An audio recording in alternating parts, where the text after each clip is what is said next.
everybody. This is Blake Benz with the Blake Benz Podcast. I appreciate you tuning in. We are inching closer to episode 50, and it's kind of crazy to think about. Back when I first started this podcast, I was like, man, I'm really just bored in this entrepreneurial life, and I think I'm going to just talk to myself and just see who wants to listen. And so absolutely appreciate my supporters and people who follow the podcast and listen to the podcast. And really what I want to do today is I want to do a good job of recapping an event I was at yesterday where it's called Sharp. It's this event for healthcare professionals, and had an awesome opportunity to head out there and share a little bit about not just my business, but especially how people can build a really great culture where they work. And so if you've listened to this podcast at all long term, you've heard me rail against business owners who are really just ruining their business because of their ego.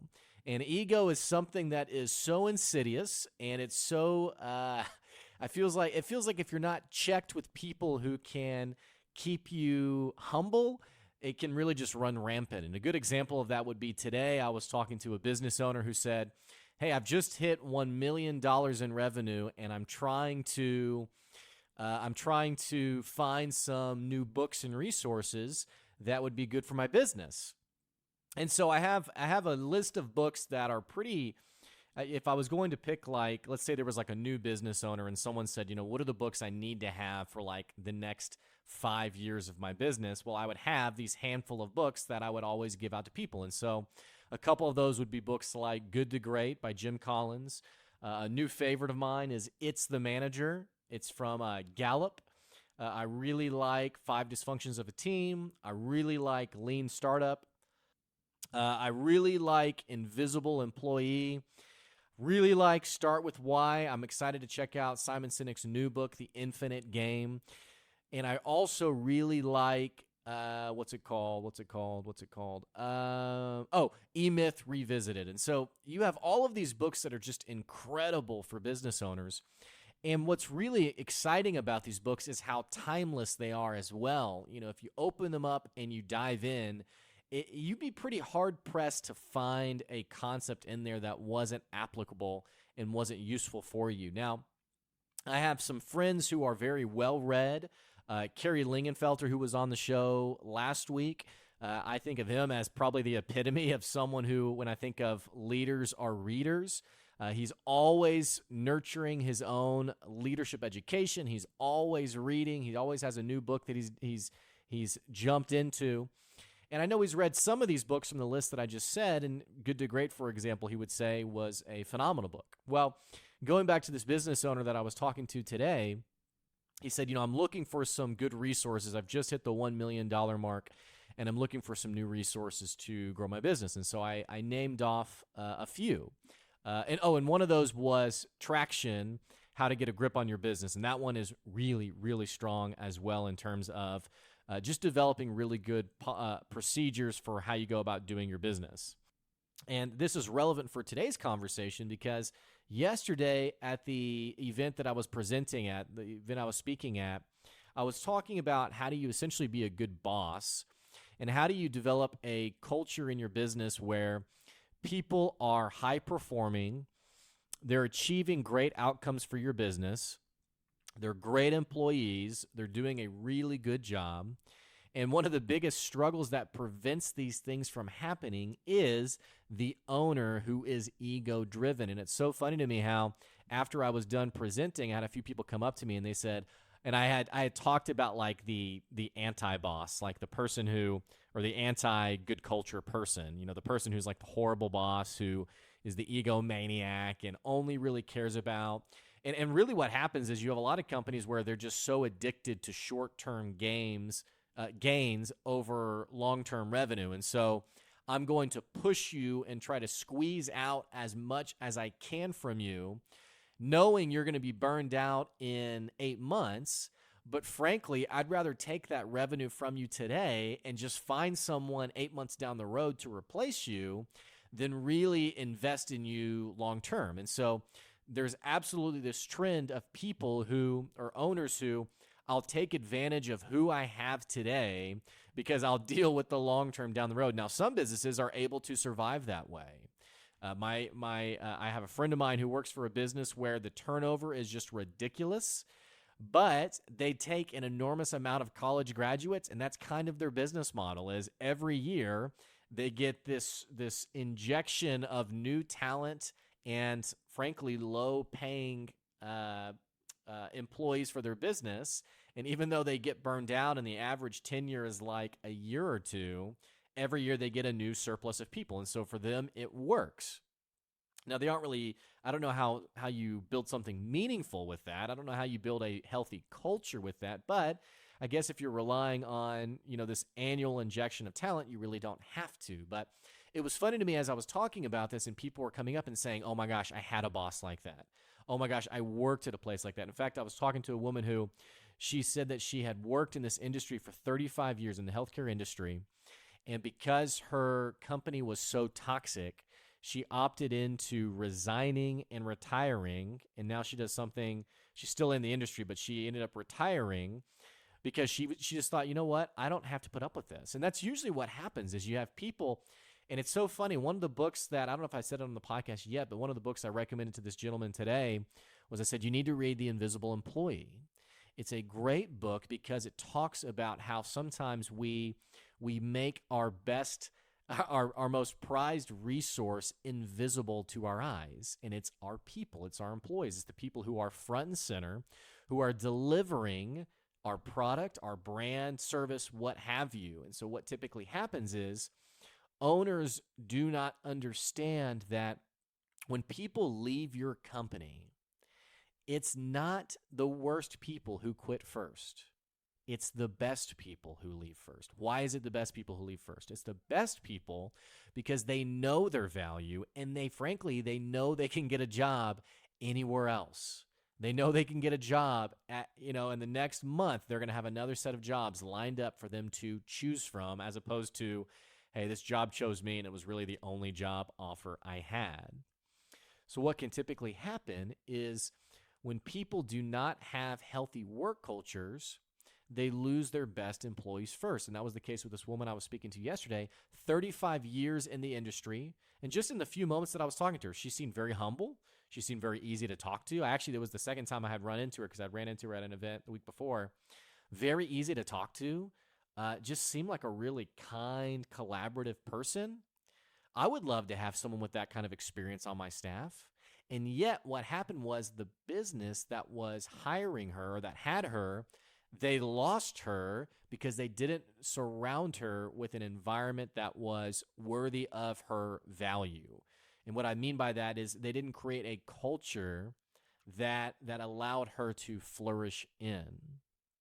So what I would like to do today is I want to hit on a few different concepts that I shared yesterday.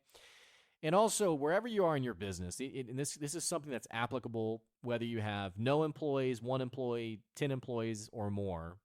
Because these are things you're going to want to start thinking about. And I had put out an article on LinkedIn a few months ago and got some pretty good feedback. I had someone who reached out to me, never met before, who had said, hey, I came across your article, really liked it.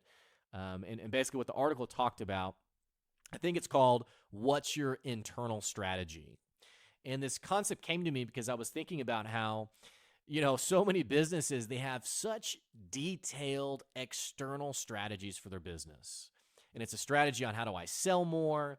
How do I advertise better? How are we going to innovate our business? Sometimes it's like the minutia of the business. It's like, what's our packaging like? What's our branding look like? And so you have owners who get really caught up in these elaborate, detailed plans for their business to make them more money. And that's fine. That's great. You have to do that. If anything, it's have a plan as opposed to having no plan, knowing that there are some business owners out there who don't have a plan. It's kind of like we're just flying by the seat of our pants and just hoping that we sell. And so absolutely, there's nothing wrong with having that external strategy. The challenge that I gave to owners was beyond having all of this internal strategy that you're developing, you can't forget the most important part of your business, and it's your people. Your people is the most important part of your business. Nothing matters more than nothing matters more than the people in your business. And so my challenge is, hey, you got the external strategy down. That's great. What's your internal strategy? Who are you developing within the company? Who's going to take over this position when that person moves on? What are you building internally, and how are you creating a team that is operating and it's firing on all cylinders? It's operating like a well-oiled machine. And more importantly, what culture are you creating for your business? And I mentioned already, this is important for the solo entrepreneur, and it's important for the massive business owner who, maybe you own an 8 or even 9-figure business. It's especially important for you because here's what's absolutely true about business in general. Things are going to happen regardless of if you put your attention on it or not. The same thing is true for the internal part of your business. You already have a work culture that's developing. And the reason that it's important for the solo business owner is because there is a limit, there is a revenue ceiling that you can achieve for your business. Here's how I know this. It's because scientists tell us, you can look for a study on this, but apparently there are only 24 hours in a day. And no matter how hard we try, there is no way to extend those 24 hours. Now, some people are better than others in terms of their ability to maximize those 24 hours. It's some people they'll do hourly work, and so they're making $15 an hour, or they're making $12 an hour, or they're making $20 an hour. And so they put in 8 to 10 hours of work in a day, and that is essentially their revenue cap or their income cap for themselves. The same thing is true for a business owner. There are only a certain number of tasks that you can complete in the day, which, by the way, this is one of the biggest challenges for business owners, is focusing on things that don't matter. And so I'll spend 2 hours on something that did nothing for my business, but in my mind, I thought it would. I thought it was really important. And it wasn't until I actually got into it that I realized, this really wasn't a good use of my time. And again, I think of the owner who, spends hours on end developing the website, when it's like, man, done is better than perfect. Really, done is better than perfect. Move on to something else that's getting you more sales. Now, if that's the entry point to selling, maybe you do need to spend time on that. But if every single person you work with comes from someone that you met in person, and maybe they don't even know you have a website, probably need to spend that much time on it. It's really not that important. But so you as a solo business owner, there's a limit on what you can do in a day. And so if you ever want to grow your business beyond yourself, and that, depending on your business model, that revenue number can be anything. It could be $100,000. I've developed a business model where about $100,000 is the most I can do in a year. Or it could be you have a business model that's enormously profitable. I think of a lot of digital marketing agencies that are flat out abusing naive entrepreneurs. But there are plenty of digital marketing agencies where there's only one person or only two people, and they're pulling in $1 million plus because they're very good at marketing to their customers. Now, not very good at marketing to their customers, but very good at marketing to their own customers. So wherever you are in your business, you want to think about this, because either you are going to have people on your team down the line, or you already have people on your team right now. And one of the things that I talk to people with, a concept that I talk about is sometimes I have people who they say, you know what, I have just really the good enough team right now. But down the road, I'm going to hire a really great person for this position. And I usually counter that with well, what are you waiting on? Like, why don't you already have that person now? And it's amazing how we'll sabotage our business because it's like, well, I don't. And frankly, what it is, it's people who they just don't want to put the work in on their internal strategy. And I think there's a misconception there, because actually one time, I think it was about 4 or 5 months ago, I was talking to a guy who he said, well, the reason I don't have a great employee in that position is because if I'm going to invest in that position, I really need a genius for that position. And so this person is good enough for right now. Down the road, I will find a genius to put in there. And I thought, wow, a genius, man, that's, what's the IQ score of that person? I mean, how are you going to find that person? And it was really kind of funny to me because I think the way the conversation went was I said, you really don't need a genius for that position. And he said, well, why not? And I said, well, think of it this way. The genius is going to be the most expensive person. So I don't know if you can afford an actual genius. And I said, frankly, second of all, I don't know if the genius wants to work for you. Going back to ego, it's easy to assume if I build it, people will come. If I create the incredible job opportunity, phenomenal people will apply. It's not always the case. Sometimes people, again, if they are highly qualified, if they have options, not only are you choosing them, but they're choosing you. And so you have your company as an option, but they might have 3 or 4 other companies that they're thinking, you know what, that's a lot better for me. I want to go work there. And so the question, it's less about recruiting. It's less about how do I find a genius. And it's more about, and here's where I try to flip the conversation. You want your A team for your business. You want an A team for your business.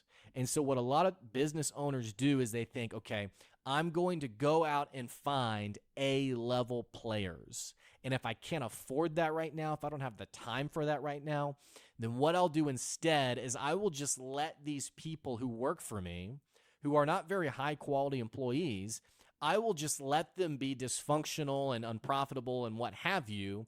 And down the road, when I get to it, I'll get to it. When the business gets enough successful, then I don't know where the line of thinking goes here, then I will invest in training for them. Normally, I talk to owners sometimes who have the mentality of, well, at that point, I'll have replaced them with the A-team person.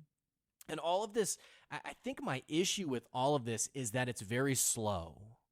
And I've been using that word a lot lately because there are things in business that make us slower than we really need to be. It's like I talked to a guy a few weeks ago who he said, yeah, I'm working on my business plan to launch my business, and I think I'm going to have it done in the next 12 to 18 months.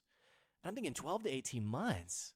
Man, you could be in a whole different life circumstance by that point. I mean, you have no kid today. You could have a kid in 18 months. I mean, how different is your life going to be? You're living in this area. You could be living somewhere else. You have no idea what could be happening 18 months down the road. You don't need to wait 18 months to launch your business. You could have a business plan written up tonight after dinner and be ready to launch tomorrow if you wanted to. And so we create these mechanisms that make us slower than we really need to be. It's like I was talking to a guy who he said his startup has been pre-revenue for, I don't know, maybe 14 months. And I said, man, if you're still in the pre-revenue phase and there's no end in sight, your business is working way too slow. That MVP is coming across way too slowly. You've got to get in there, get active, and get aggressive for your business. The same thing is true about hiring great employees. So going back to what I was saying, people will tell me, well, I need my A team, but I can't afford to pay for the A team right now. And what I try to help people understand is you can build an A team out of B and C team players. You can build an A team out of B and C team players. Seriously. And I'm not talking about like it's not like you're putting duct tape on your business. It's not like I'm going to make it good enough. It's that people can actually elevate their ability to the A-level player when you give them the right tools to do so. And here's what I mean by this. I was talking with a guy who had been in his industry. It was a manufacturing company. And he had been in the industry for something like 25, 30 years. The guy was phenomenally gifted and talented. But he was seen as a C-level player. And the reason he was seen as a C-level player is because he was incredibly toxic. An incredibly toxic employee. Hard to collaborate with. He was always cynical. He always had something negative to say about the next innovative idea. And so the owners absolutely saw him. He's a C-level player. And frankly, we probably need to get rid of him. Now, Was it to the point that they needed to get rid of him? Absolutely. This guy had been toxic for probably 4 or 5 years. He had well beyond worn out his welcome. But I think what was really eye-opening about that situation was, on the flip side, this guy had really been abused in the business. He had been asked to move for the business twice and done so. He had really dedicated and sacrificed quite a bit of his own personal life for the sake of the business. And he had been moved around through a lot of different positions that he had to relearn. And it was great for him in terms of his resume. But it was really, the owners would say, hey, we really need help in this area. Can we move you here and develop you up in here? And he was like, yeah. Well, for him and talking to this guy, and it's so funny, as I'm thinking about this story, I can think about 4 or 5 other stories that are this story exactly. As I was talking to him, the reason he was so cynical was how little he had been thanked in his business. And he began to pull out the rap sheet of the things that he had been wronged in, and the way the owners had taken advantage of him, and how he had sacrificed for the business and hadn't gotten any sort of pay thank you, any sort of verbal thank you. He hadn't had a single day off in months. And as I was listening, I'm pretty good at the BS meter. I'm pretty good as I'm listening to people. It's not hard for me to flip back and say, you know what, you're kind of just being the victim. You really just got to work through that and push on past that rather than holding on to it for the rest of your life. But listening to him, I could really actually empathize. I was like, yeah, I can see that. And so going back and talking to the owners, it was, yeah, he's a C-level player, but really he could have been an A-level player if you had just been someone who was thankful for his skill sets, if you had just recognized him, if you had just rewarded him for his hard work. And I know this is probably starting to sound kind of hokey or fluffy, but it's amazing how people flourish when they're valued. People flourish when they're recognized, when they're rewarded, and when they know their value. And it's not just about knowing their value. When they know they're an important part of the business, and they know that, just seriously, gratefulness goes a long way. And it doesn't take much to be grateful. It causes people to be bought in on the mission of the organization, where they say things like, they take care of me, they look after me. It's the person who comes in at maybe their shift starts at 9 a.m. and they come in at 8:45 and they don't clock in till 9, but they're already working because they're thinking, man, these people take care of me. I want to do a good job for them. This organization, it's important. I want to do a good job here. That's someone who has been valued by that company. And talking beyond even just valuing people, what I also noticed in, quote, C-level players is that they're often abused by the dysfunction and complexity of the business. And here's what I mean by this. I was talking to a woman a few days ago who she was asking for perspective on the job titles in her business. And this thing was a train wreck of complexity. There was something like 12 different levels in this company, which, by the way, companies are becoming flatter for a reason. It's because people are realizing that often positions they're an artifact that's been created to make people feel better about advancement. Usually, it's usually an ego play. It's, ooh, I've moved forward into this position. And so organizations are realizing, you know what, if we're just flatter, if we cut out the fat here of these random levels, seriously, we can communicate faster and be a lot more collaborative when we don't have to talk up the chain through 5 different positions. Well, so she was asking for feedback on her levels of her organization, and it was needlessly complex. You had, I think the difference between, there was one position that did the same job, but the longer you'd work there, the different position title you had. So I think it was like analyst, consultant, and architect. And all 3 of these were the exact same position. They did the same thing. It was that architect had been in the position for 5 to 8 years, consultant was 2 to 5 years, and analyst was 0 to 2 years. And she said, what do you think about this? Do you think this is going to help people understand the organization better? And I said, not at all. This is so needlessly complicated. It's so needlessly complex. And And the draw in here with hiring great employees is you want to, it's just like whenever you start a business, you had a niche for your business. You had we sell this specific thing to this specific market. People flourish when they know exactly what's expected of them. You'd be amazed how many middle managers I've talked to who were getting coaching, their owners said we want to help them improve. You'd be amazed how many of those middle managers would have negative feedback given to them, and they would return with, I didn't even know this was part of my job. I didn't even know this was important. I have like 12 different things I worry about. If I had known number 12 was actually number 1 in my boss's mind, I would have focused on that. But for me, I thought number 6 was number 1. I mean, it's needlessly complicated. It's kind of like there was a guy I was talking to who he was saying that he needs to hire an admin assistant position, and he also needs to hire a salesperson. And he said, I'm looking for someone who can do both. I need both. Where can I find an A-team person who can do both of these things? And I said, it's never going to happen.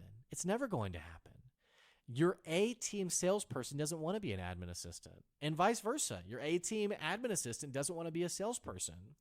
But what happens is when people they're asked to split their time into totally unrelated parts of their business, they don't flourish. They struggle. And that's just human nature. It's human nature because they can't fully engage on one line of thinking. And it's also human nature in that people, like I said, they like to know what's expected of them.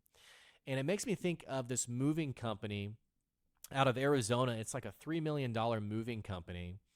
And the guy started it when he was 19 years old. And he's built it into this 7-figure business.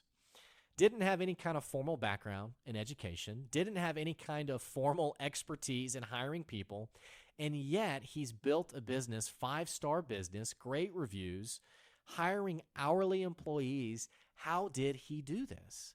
And it was funny listening to him because he said the way I did it was I specialized every position down to the simplest form, and if people couldn't tell me what their job was in a sentence, I knew I had made it too complicated. And I even loved his thinking here. He didn't blame the employees. It wasn't, you're just a dumb employee. Well, you're just an hourly employee. Because that's sometimes what I get.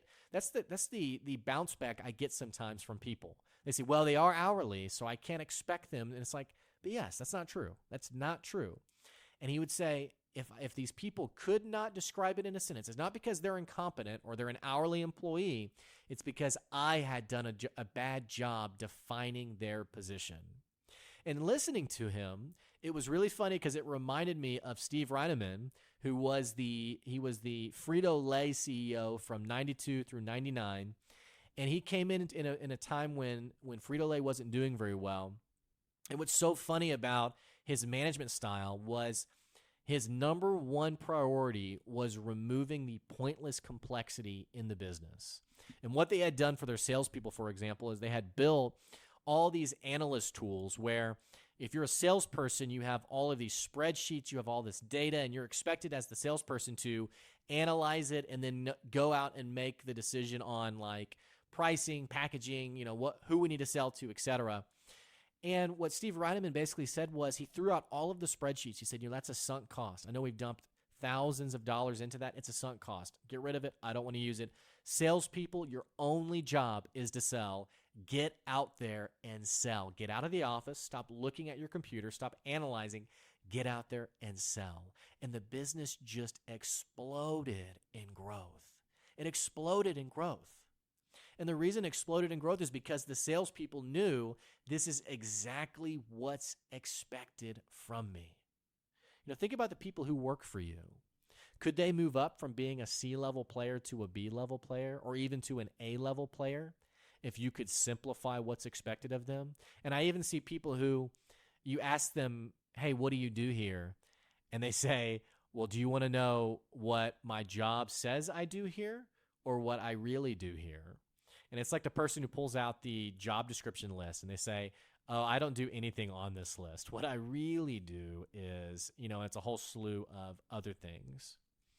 If you want your people to flourish, make it crystal clear what's expected from them.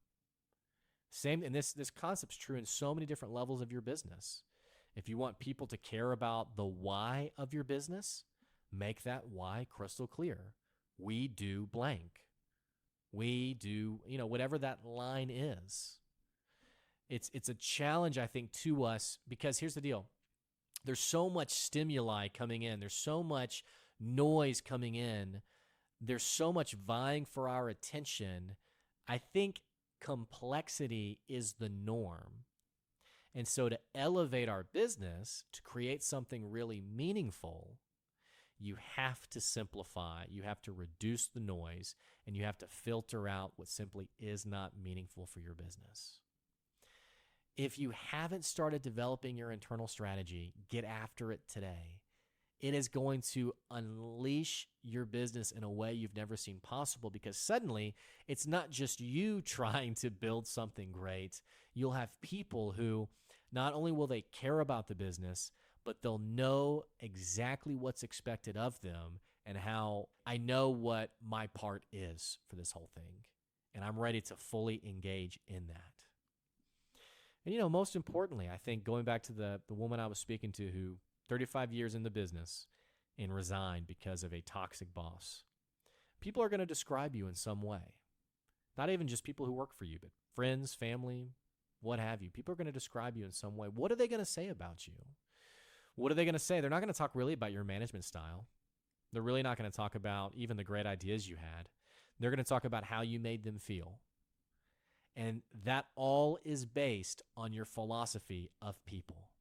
How you treat people, your empathy towards them, your graciousness towards them, your ability to recognize and reward people, all of that says something about your character and your value system. And so maybe the challenge isn't so much even to simplify. Maybe the challenge is, how do I get back to understanding what my value system is? And as is true in all things in life, once you've figured that thing out, it's worth fighting for.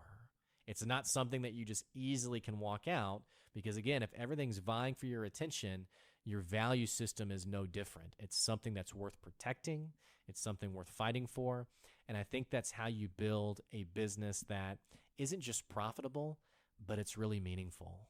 It's the business where even when you have people who are only with you temporarily, they still call back 10 years later to talk about your business. They still, whenever they're sharing to someone about their best job they ever had, they're talking about your business and what you did for them, as opposed to, you maximize the revenue per hour of every employee.